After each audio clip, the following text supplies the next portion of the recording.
Go right ahead, Sam. Welcome, welcome. We're so grateful that you are willing to hang out with us for All this right. next hour or so. Yeah. All So right. Thank you yeah, for having me. Yeah. so tell us your story, Sam. Like you are an immigrant to the U.S. You're from Korea. You have a military background. How did you even get into ministry? Kind of tell us your story. I'd love to hear that. Oh, yeah. So I was born in a Christian family in South Korea. My parents are the Christians and a Presbyterian, and I grown up in a Presbyterian in a background. And I joined the military as my first career. That was my first in a job as a professional. But I got into injury during my special operations, which is playing soccer. So my ankle fractured into thousands pieces, and I had to lay on the bed for a year.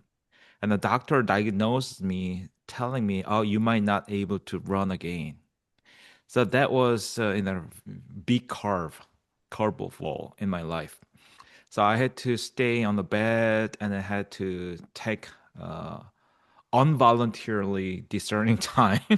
So what I'm gonna do if I cannot run again? So I just felt like a strong in a calling back then because and I wasn't sure if I want to be a pastor or not. But I remember back then when I was 28, so I had a call when I was a middle school student, and that was a reaffirming of about my calling. So I decided to go to seminar again. So I called my wife. uh, I was married back then.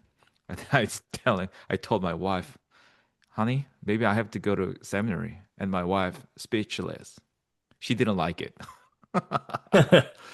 But I said, oh, I believe that is a strong calling for me to do this, the ministry. So yeah, that's why I decided to go to in seminary to be pastor. So I transferred in a bachelor degree in theology. So I took the 2 years in a theology course and I decided to come over to United States to continue my MDiv because back then I had a strong the heart for the mission. So I just always curious about other country, other culture.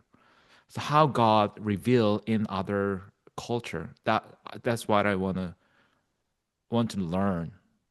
So I that's why I just decided to come over to United States. So And then how'd you even pick where you went to end up to seminary? Did you just like did Columbia come after you, or how'd you even discern to come to oh Columbia? yeah. Yeah, here is a very interesting story. So at my last year at the seminary in Korea, Korean seminary, so we had the school had the missionary couple from PC USA who spent their whole life over 35 years in South Korea. They were about to be retired, but my school begged them to come and teach just one semester for students. So I took their class at last semester at their last life in Korea. The professor Adam and his wife, who was Taiwanese, and then I just shared my passions. I want to go to America to study, and then they're super strongly recommend me. Oh, go to Columbia. They have good scholarships. There's dormitory for families. So that's why I heard about the Columbia Theological Seminary. And then, God always working is amazingly, right? Unexpectedly. And then after the week, the Dr. Hayner, who was the president back then, the Columbia Theological Seminary, and he and other professors come over my school to build up the relationship. I then listened to his sermon. So, oh yeah, I felt like, oh, this is the guidance from God, Holy Spirit, leading me to the Columbia Theological Seminary. That's why I decided to go to Columbia. That's awesome. Yeah. So it's mission workers from the PCUSA brought you over. Yes. And interestingly, after my graduations from the Columbia, I was called as a co-pastor at the Atlanta Taiwanese Presbyterian Church. Oh, wow. So you're half Taiwanese. Yeah. Welcome to the family. Maybe half blood, right? Yeah, there you go. And one day, the couple, the missionary couple, they visited my church because, They're Taiwanese.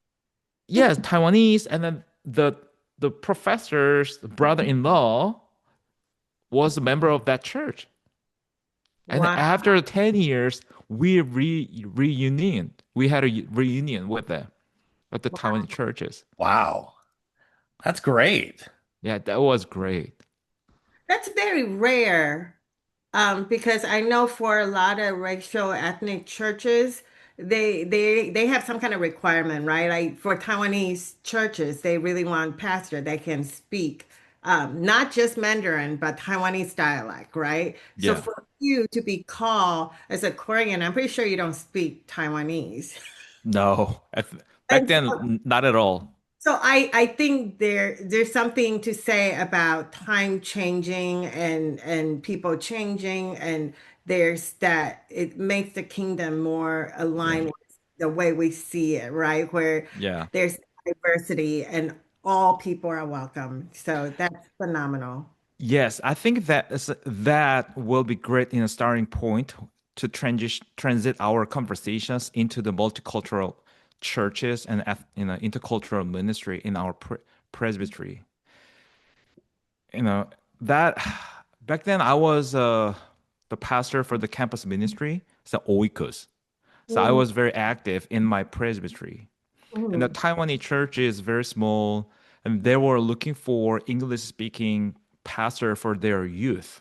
So mhm. which is a lot of them, the immigrant churches they are struggling, they're facing, right? So they invite me to preach once, and I did it. Still, they need pastor for the the week after, right?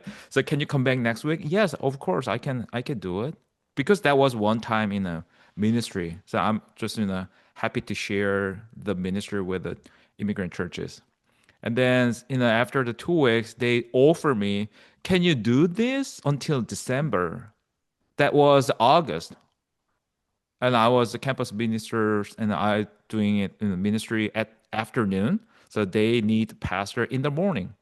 Oh, yes. Yeah. I can do it. That's a temporarily until December, which is 4 month, right? So yeah, that happened. How to start the relationship with immigrant churches. And then as time goes, they learn I could speak in Mandarin a little bit. And then I totally understand the Taiwanese letters because because when I was in Korea, that was mandatory. The Chinese characteristic, the traditional, that was a mandatory classes for the whole kids. Wow.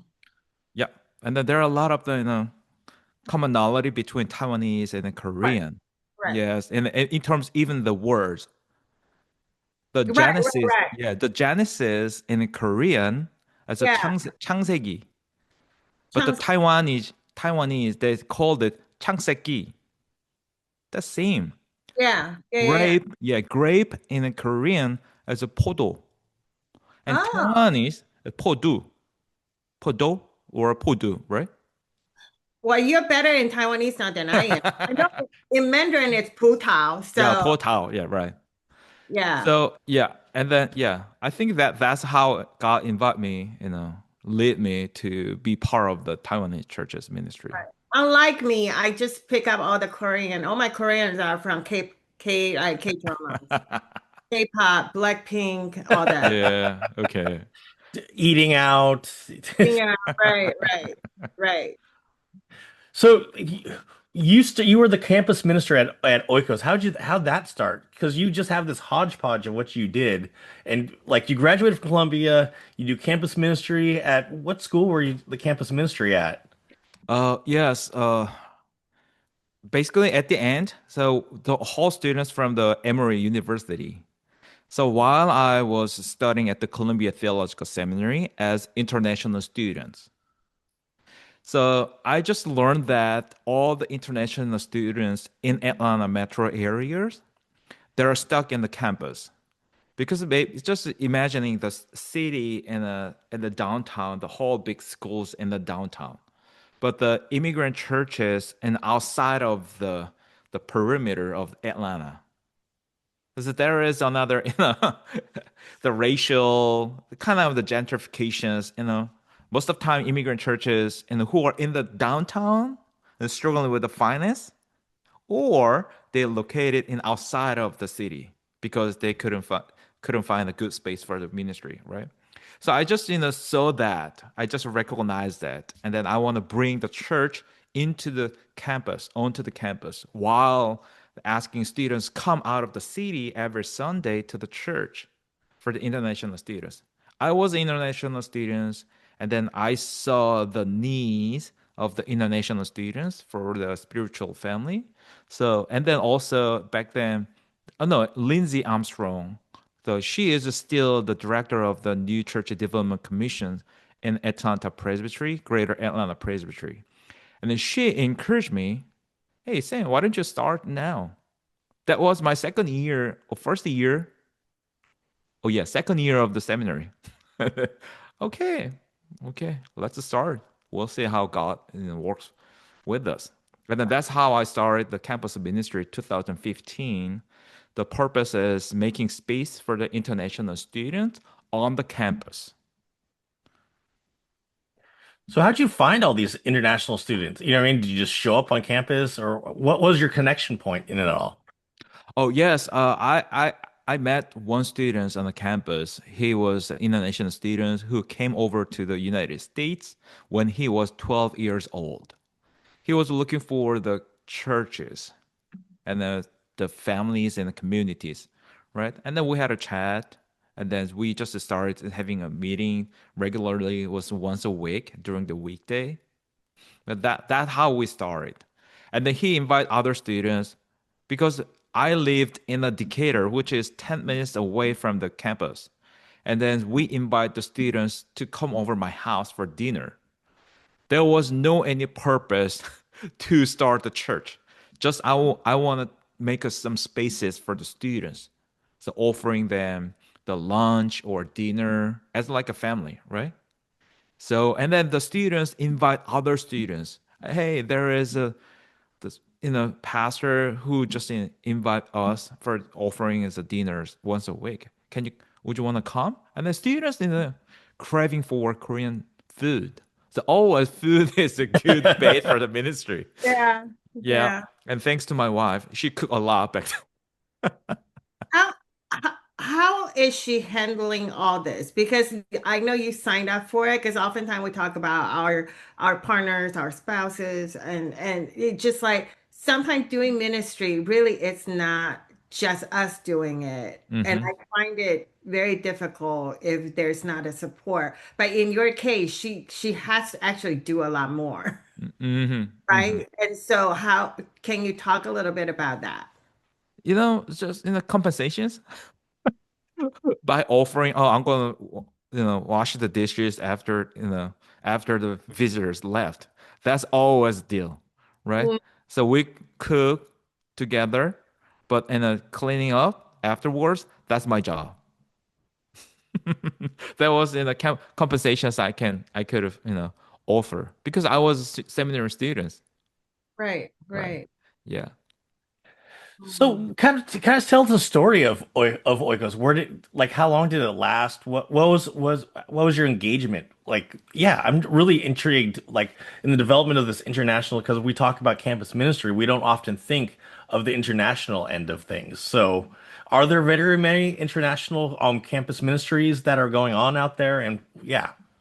Yeah, so there are a lot. So each church, each campus, each big schools, they have a bunch of the campus ministries going on the campus. So we have the UKirk in our PC USA network that which is great, and there's Atlanta, UKirk, they're doing great job, and I believe there are other in the UKirk in different cities on a big campus. They are doing great work for the ministry, campus ministry. But what I saw as the international students, they couldn't stay long within that context. So and after later, I just learned that the international students, they want to be more comfortable, and then they want to be more, how to say, to be more, vulnerable in the context. Maybe they are craving for more kind of the homey, intimate setting where I think that that's, most international students, they came over by Hmm. themselves, right? So Yeah. definitely the family Oh, element yeah. very Yeah. lacking. And Yes. oftentimes when you think about organization, and I'm not criticizing this, right? Like there's what InterVarsity or all those kind of organizations, there's a lot of campus ministry going on. And but it is kind of very institutionalized. Hmm. This is Hmm. what we do, and Hmm. it's almost like a formula. And Yeah. I think it's very refreshing to start with building relationship Yeah. Yes. connections, right? Yeah. That should be the starting point. And it's like sometimes I look at some of those very well established program, and I'm not criticizing them, right? There's definitely a purpose for that. But I think that's the what's lacking Mm. because connection and relationship, despite how we criticize some of our the American culture being so individualistic, Mm. or I think there's still value Hmm. to do those individual connections because Yeah. that once trust can be built, connection can be formed. Yeah.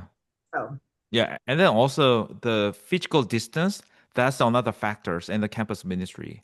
So such as in the Thanksgiving is coming up, right? In the campus ministry, the students they have family to go back during the Thanksgiving. But right, the international students, they have to fly back to their country great point. just the 4 days, right? Or Yeah. students just left in a dorm doing nothing, or just travel with the students very in a close in a distance.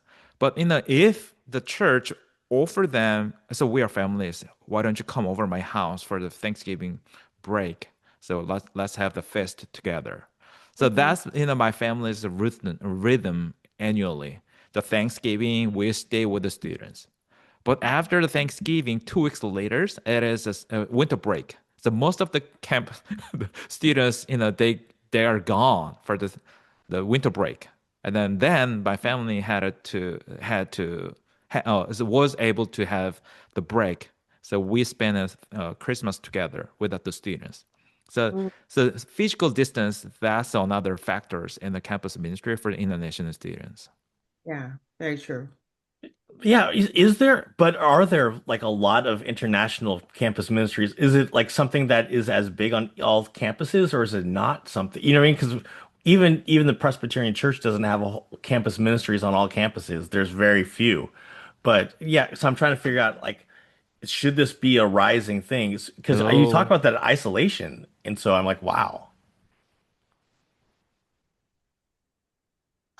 I remember when I was in Indiana University, where that's my undergrad, and where there was one professor that had a heart for international students, and that's how she would do it, right? She would say, "Hey, why don't you all like just like what Sam just described? Why don't you guys all come over?" But I think there's not a specific international ministry Yeah. in campuses, and then I'm thinking about my own boy right now. He's in USC, and he gets a lot of invite to like different ministry, like campus ministries, but nothing particular saying for international students, Hmm. right? It's almost like there's like a Chinese group, yeah, and so it's even more specific. So I'm trying to figure out how that all works because I think people identify there's definitely, Mm-mm-mm. especially during a holiday. Yeah. And also the topics, so the campus ministry they are dealing with, that is not contextual for the international students.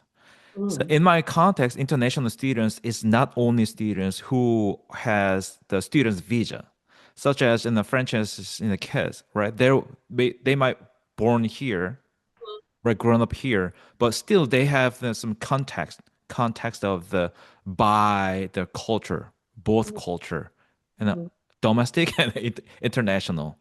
And then Right. also the topic or Bible study that is not contextual for them. So Yeah. I have been trying to make a space as a third culture. Mm. Please define, like for people that are listening, define a third culture. Yeah. Can you define it for us? Oh, define. Oh, yeah. Yeah. The third culture is the it came out of the missional kids. So they is born in their own country, but because of their parents, they have to grown up in different culture in third country. And then most of time they go to international school in that country. So they might have the three culture on them, and then many of kids they said I don't have any culture. So that's the third culture. Okay. So yeah, international students, or even my kids, right? They were born here, they grown up in a Korean family, but they have the Korean culture and the American culture both sides. But at the same time, it is hard for them to belong in neither one. And the Korean culture, it is hard for them to fit in there. And the white culture, it is hard for them to fit in there. So okay, then where to go, right? So Yeah. by myself, I came over here as a first generations as international student, but I have been too much Americanized, maybe.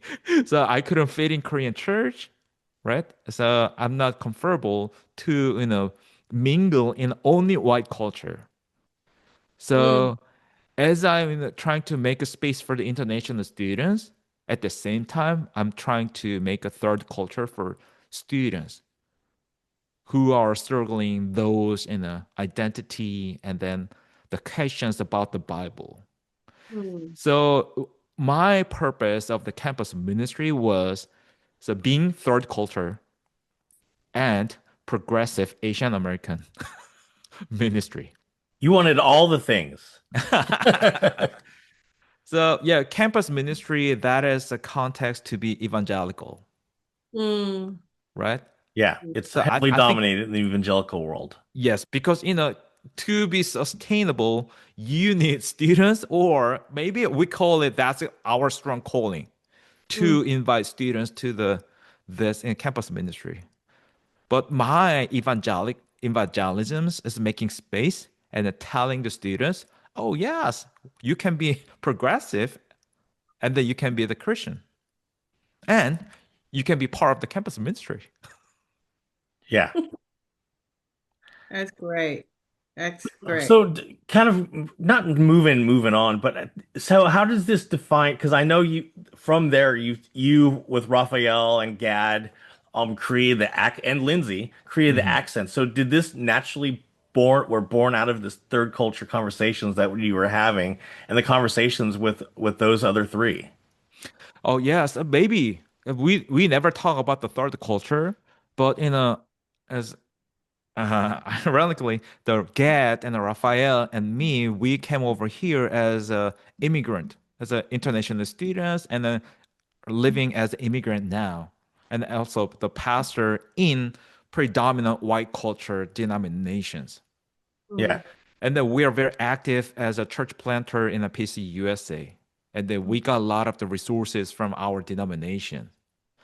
But going back to the contextualizations, we had to do ourselves to contextualize all those resources into our ministry.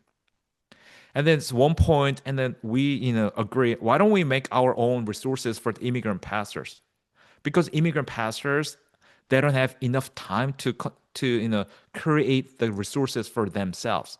Why don't we create some system to support immigrant pastors so that they can adapt and then just apply to their life? And then Lindsay was the mid council's leaders in our presbytery, and then she has a strong relationship and expertise in those supporting system in our presbytery and the mid councils. And then she has been started. She's just this. She was what was it? The person who encouraged each of us, the Gad and Raphael and me as a mid-council leader in our presbytery. And then we thought, and there would be great opportunity is working with Lindsay for the immigrant pastors because she understands the language of the mid councils and the PCOS denominations, and that we have the experiences and then those kind of come along as a team. So we have been working and ministering together, named Accent. So the accent very interesting, right? Yeah. Yeah, you know the each languages has accent, and then in United States having accent that is how is it a shame or is it challenges for the immigrant pastors, Yeah. right? Yeah. But we want to embrace that challenges as our strength. As the languages without the accent, right? You Mhm. cannot emphasize on something. So we having accents on our languages, we want to encourage, empower immigrant pastors. We are emphasizing on our ministry in PC USA. So that is a double in the meaning in there. Well, that's beautiful. I love it. I mean, I know about Exxon and I Mhm. even participated, but Yes. I didn't know the whole scope of that. So that's beautiful. Thank you for sharing that. Hmm. So the three of you, four of you, Hmm. wrote a book, wrote a resource that the Peace USA put out a few years back, Yeah. and it's really helping. So, what is the idea of the resource, and what you are all trying to get at? Oh yeah, so we just wrote the resources for the immigrant pastors and then bring our own, the culture. So I wrote about the Dure, which is a mutual support system, Mhm. and then Get wrote about the Ubuntu, Ubuntu. yes, as a communal life, Hmm. and then Raphael wrote about the Mikasa Sukasa, as everybody's so familiar with that. Yeah, Yeah. And then Lindsay brought the Sarabona. She grew up in a Christian family as well. She had a lot of the missionaries in her houses, and she learned about the Sarabona when she was a kid. So those kind of the four elements of our cultures bring in those conversations as like to contextualize our resources and ministry for the immigrant communities, and then not only supporting immigrant pastors, immigrant churches, but also supporting mid councils and our system to see the immigrant churches as a partners, not yeah. the object or subject of the mission work in our denominations. Hmm. Hmm. Just for me, having seen some of I haven't attended the program. I feel like it's not just for the immigrant communities, right? Like I think that all the material, Mikasa, Sukasa, that just, seeing our neighbors and Mm-hmm. who are our neighbors and right and Gad's thing about the Ubuntu, it's kind of like we are all doing this together, Mm-hmm. that togetherness, right? And so like I really think maybe not just our immigrant churches can benefit from this. I mean, because missional way of thinking and contextualizing to the world that we live in, I would say almost all our churches are probably immigrant churches because Mm-hmm. are stranger in the place that we are called to be church. And oftentimes I think we don't quite ask the question about, wait, who's our neighbors, right? Because a lot of our church looking very, very inwardly. How do we bring people in instead of this ethos of, well, how do we step out Mm-hmm. and be part of the community? And Mm-hmm. so I think that's yeah. So I just really, really encouraged by the program that you guys put out. Mm-hmm. Yeah, there is a theological framework on our work. So this is not the from accent. This is my personal theology in this work. There is the book named Marginality the Mm, written by Sangyang Lee. So mm, Sangyang Lee on his in his book, the people on the margin is not the strangers. They mm, are bridge makers and the interpreter who interpret both sides and then connect together, mm. right? And Yeah. then the contributors to the centers. So the people from the marginalities, they have different perspective, Mm, right? mm, Sharing that perspective with the system, so we can expect to be changed together. mm. Yeah. So recently, I just had a chance to preach about those things in the Korean churches. So I just encourage them. So look at the act. The Cornelius was called first, and the Peter came after. After that, the Antioch make a decisions. Let's go to preach and share the gospel with the Gentile, Mhm. right? So without the Cornelius, that movement could have started. Yeah. The Cornelius could be the people from on the margins, but God called the Cornelius, right? And then share your perspective with the diaspora Jewish Christians. Right. Those thing is my perspective in this work.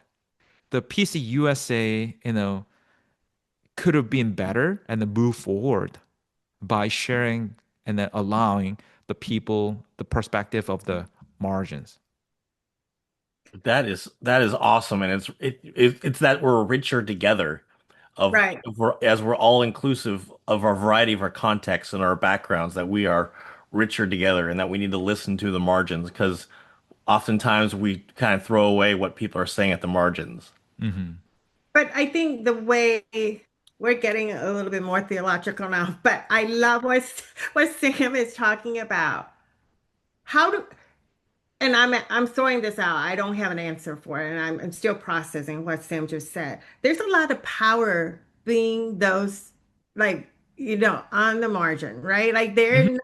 they're not really powerless. But oftentimes when we talk about people, within that area, you kind of say, oh, they're really like lack of resources. But Hmm. then not really, because God gives gifts, right? And so I wonder if we were to reframe that to empower people who's on the margin, and how do we do that?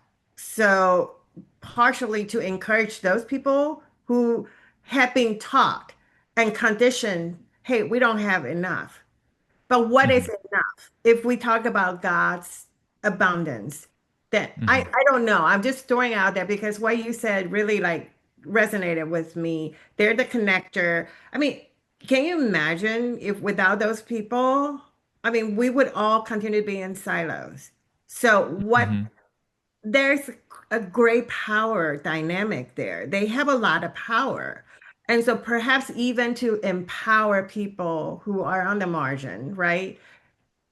Reframing that for them so they can feel, because sometimes I feel and that probably get into the international student. I was thinking about oftentimes we think we're different than those who are, because like we would talk about, oh, those kids were born here even from an immigrant family, they're Hmm. different than us. Right? Like what they have the family good to go back to, we don't. And there's, I mean, how much do you want to get down to the particularity, right? But then how do we empower people so they each feel like, hey, God given something here for me. How do I make the best of it? I don't know. Hmm. I'm just throwing it out there No, because so thank you for bringing up that conversations.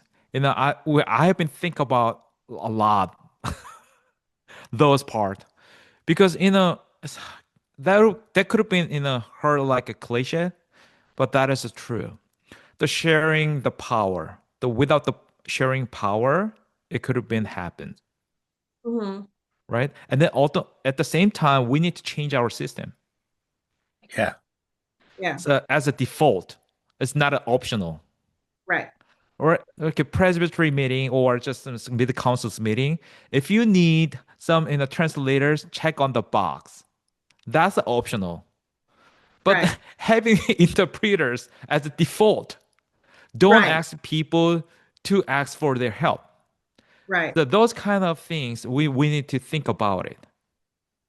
Yeah, Yeah, theological framework and the sharing power and the changing system. right. And I think both sides have been conditioned to think one way, right? Hmm. Hmm. And people who have less resources have been conditioned to think, well, we just have less resources. And then theologically that doesn't hold, right? Like if we talk about God gives gifts and we all have it, um, so how I don't know. I think it's a system wide change of culture, change of thoughts, and even change of the worldview. Like, how do Hmm. we see us? We talk about, the society becoming more and more secularized. Okay, I get it. But then within that, we still have a lot of power to influence. So it's the starting point of thinking like, I have enough, I can do something about it, or the constant griping about, oh, we just don't have resources. And I think Hmm. that's very, very different starting point. And I'm thinking perhaps that could help us um, drive us to the next chapter because we do have power. We do have, Yeah. God's given us enough. How do we use it? Hmm. Right. And so that's kind of what I see. So, anyway, Sunday thank sermon. There you go. Francis, if you're preaching on Sunday, there you go. you. Yeah. We are richer in our diversity, and those marginalized voices or those bridge builders are important, as Hmm. Mhm. opposed to simply saying that's too difficult. We'll figure it out. The dominant voices will still dominate. Right. So, Sean, you're talking about one side, right? Like, Yeah. I feel like we also need to reconstruct with Yeah. our people who are on the margin, right? Because, like, they have been so conditioned to kind of for Hmm. years. Yes, you know what? Let's just not stir the pot. I hate Yeah. this, like, model citizen for Asian people, right? And we're all Asian here, so I can say that. And Hmm. I hate that because you're like, just keep your heads down, do the things that you're called to do, don't stir the pot, right? So we have all been so conditioned to be like, let's just not, this is so wrong, there's injustice here, but let's not talk about it because that's too hard. Let's not stir the pot, Mhm. Yeah. right? But so we have to like really educate our next generation. Like I'm doing that with my son right now because it's kind of like, honey, if you don't like something, speak up. You have a voice. But they have been conditioned to be like, no, that's not what you do. You just like, you don't want to create trouble. So I think that need to be both side. Because I think a Hmm. lot of our racial ethnic churches, they don't get involved because they just feel like, well, we don't want to stir the pot. It's okay, just leave us alone. We'll do our things. Yeah. In addition to not wanting to do anything with the presbytery. And Yeah. right? And so Hmm. so how do we encourage that? Because we also need to foster the leadership from those communities. And if you Hmm. don't give them an opportunity to do it, how are they going to learn? Hmm. I think that's the intentional work, and that's what get me very excited that we can do as mid-council leaders here, right? Hmm. Hmm. To provide that opportunity. Yeah. It takes a lot of encouragement because they've been so conditioned, like we're just not as good. I mean, Hmm. even though that's not being said, but that oftentimes is the ethos, right? Yeah. Yeah. And then as a leader of the mid councils, I'm trying to make some safe culture in our mid councils. So many immigrant churches they're afraid to speak up. Yes. So there is the fear, afraid, and beneath on the surfaces, right? Hmm. What if we say something wrong, and what happens to us? Hmm. Right? So I'm just curious about how do we make a safe in a culture in our mid councils and the system. So whatever they say, that'll be okay. So we'll Hmm. think about it together. We right? Hmm. So yeah, that's my passions for the immigrant churches in our system. And it's not, it doesn't stop just at our churches. We take it as as the culture and society as a whole. that, hey, we don't want to rock the boat because there's certain issues, whether it's immigration or whatever it is, that we don't want to speak up because we end up being the target. Hmm. Mhm. You know what I mean? We become the target as opposed to we're like trying to raise up the awareness of what's going on, some of the issues that are going on, but then it becomes the target on us, much like some immigrant churches think that, well, if I speak up that we need people on committees or whatever, that we become the target. It, much Yeah. like in societies, like, hey, we don't want to talk about all these things because then we become the target. Yeah. Mhm. Mhm. So that's why very important for you guys, Sean and Frances, not me, Me being too. representative of those voices. Oh yeah, we have a different representative in our system. And yes, we can speak up. And then sometimes intentionally, I just being silly in my presbytery. So that is to make those people are comfortable. Oh, even our traditional social executive, the presbyter, as a silly. So we can be silly, right? Yeah. Yeah. So you don't have to professional. So we make some mistakes. That's Yes. okay. Yes. As I have accent, that's okay, Hmm. right? Right. The presbytery is not the English teaching English institutional. So we gather together to practice loving one another and Correct. the loving God, right? We are not the school. So I just want to bring those kind of safe culture and this in those system.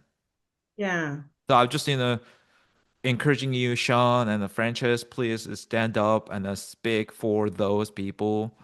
And then Well, you're in this too, Yeah, Sam. You're you're a mid-council leader too. yeah, I just got talking step about. into the mid council.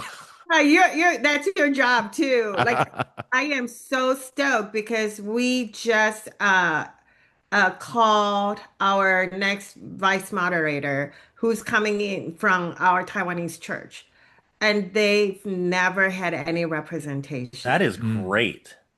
And it's like it's so exciting, but it took some encouragement, right? Hmm. Obviously, the person in the Taiwanese church wasn't thinking like, "Hey, I want to be it." And I'm like, "You can do this." And Hmm. it's that framework. We all make mistake. So Hmm. my whole thing, my whole spiel is like, you know what? You got a great team behind you, Oh and we're yeah. all here to support you. And if you still feel like this is not for you, you can quit anytime. Oh But yeah. can we at least try, right? And I think Yes. helping them step out that comfort zone because I think he will be phenomenal. Oh I yeah.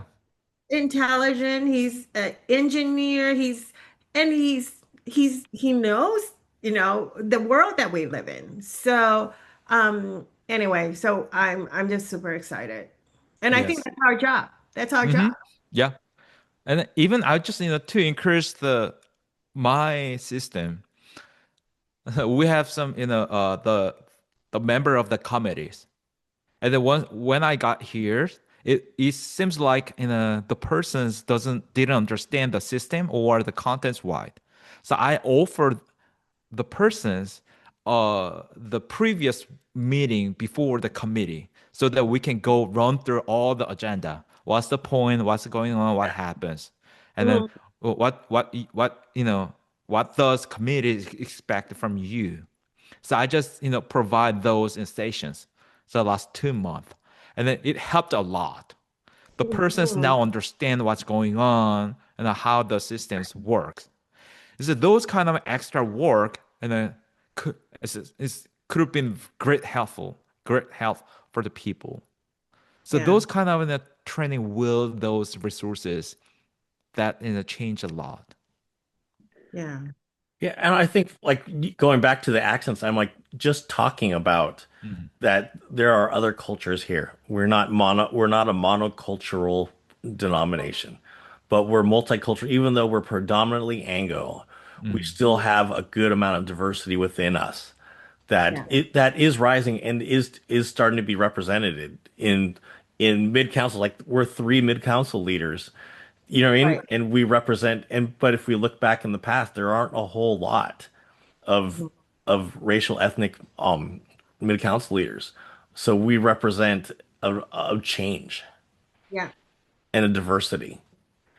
Well, tell us about your new role right now. As you are you the assistant or associate uh, presbytery leader, Yeah, right? yes, I'm a transitional associate presbyter of the San Francisco Presbytery.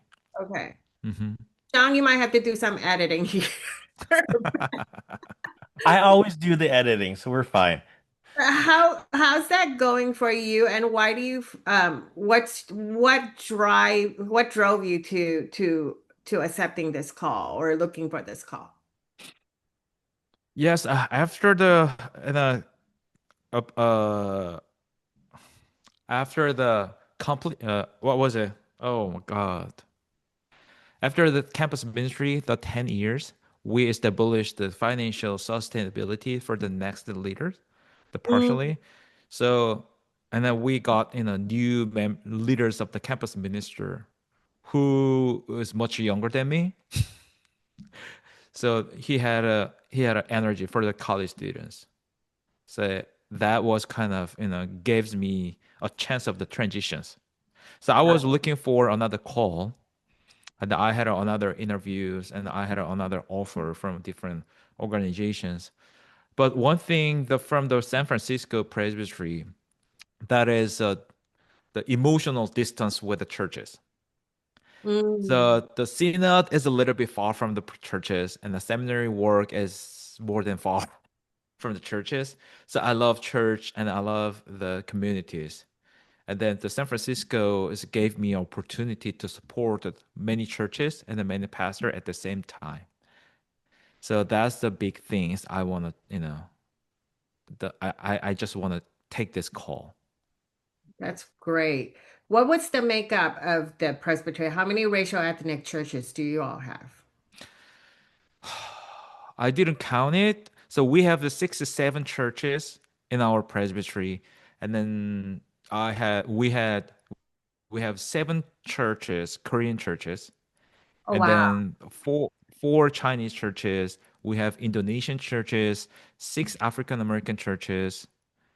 No, no, I have to take it. I'm not sure about the African American churches. How many things? So cut. That's So, but many diverse yeah, churches we have. that's awesome. That's great. Wow. There's not many presbyteries that are that diverse. No, no. That's amazing. Yeah, and then even our presbyter, she is biracial, Yeah, Japanese and the Caucasians, and then yeah, myself as a Korean, and then racial and the coordinators. He is Mexican American, second generations, right, and then our office coordinators is African American, and then right. associate and assistant coordinator is a Latine. Yeah, So, wow. yeah, immigrants. Yes. That's great. That's great. Come on, you're supposed to change the whole thing by the time you're done. Well, but I mean, they have been in that transitional. Are they doing actual search? No, right? They're just calling it transitional. I'm not sure how does this work. Yep.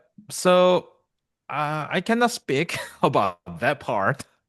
Right. Yeah, because that's the personal the work. Yeah, I'm just in the yeah, I just signed my contract in 3 years, and Yeah. there's one more annually renewable up to 5 years in total. Oh, okay.